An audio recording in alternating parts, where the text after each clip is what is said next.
Most languages are dumb. French is dumb. Korean is dumb. German sucks. I hate Vietnamese, I hate Swahili. I like Spanish, but I hate Swedish. All different languages with their own unique histories, but some are more unique than others. For example, did you know there was once a secret language spoken only by criminals?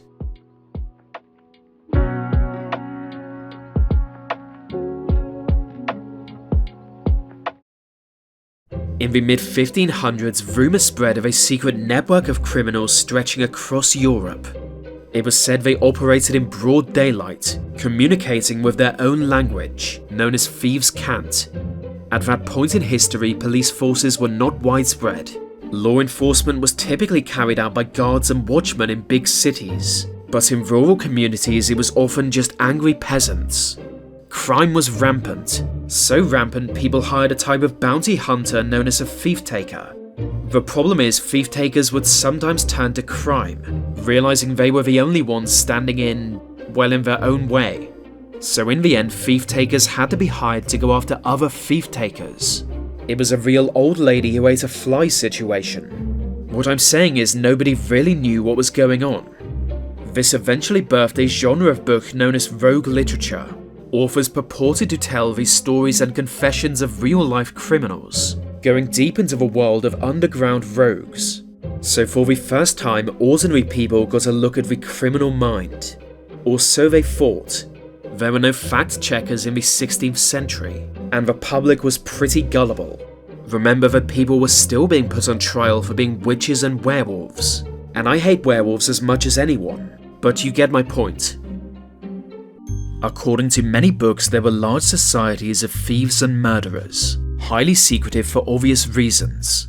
In fact, they were so secretive they had their own form of communication, and a condition for joining one of such societies was never to teach thieves' cant to an outsider. Because of this, two members could plan a crime in broad daylight, and to an innocent bystander it would sound like drunk gibberish. For example, bulk a coal to the right. That's an instruction to hit a victim on the right side of their chest, so that another can steal their purse, but only somebody in the know would be alerted by such a phrase. There were slight variations, with different societies apparently having their own slang terms, but generally speaking, all types of thieves' cant were mutually intelligible, so a crook could travel almost anywhere in the country and find a fellow criminal just by speaking it. Different parts of Europe had their own criminal cants. In Russia it was known as Fenka, and in Spain it was Hermania, but one thing they all had in common was their relationship with Romany. For many centuries, Romani gypsies have been seen as outsiders, a people of mysterious origin, nomadic in culture. They have always been misunderstood and greatly distrusted. For a lot of people, they were pretty much synonymous with organised crime, so every now and then they were just rounded up and sent to prison without trial. At one point, the Spanish crown ordered the imprisonment of all gypsies in Spain. It's a bit like how Italian gangs used to dominate crime in New York. Some even said all criminal societies in Europe were led by a single man, who just so happens to be the king of all gypsies. Nobody knows how old thieves' cant is, or how deliberate its creation was. I don't even know why I'm making this video, because let's face it, none of this matters. As it featured in popular books, words from thieves' cant gradually bled into common usage. For example, the term fence, referring to people who buy stolen goods. And because rogue literature was so popular, a lot of readers actually wanted to learn thieves' cant as if it were an important tongue. Primers and dictionaries in thieves' cant became bestsellers, and well into the 1800s people were obsessed with learning it. Secret languages have always been a source of fascination, and thieves' cant is just one example. Another is Nushu, the language spoken only by women.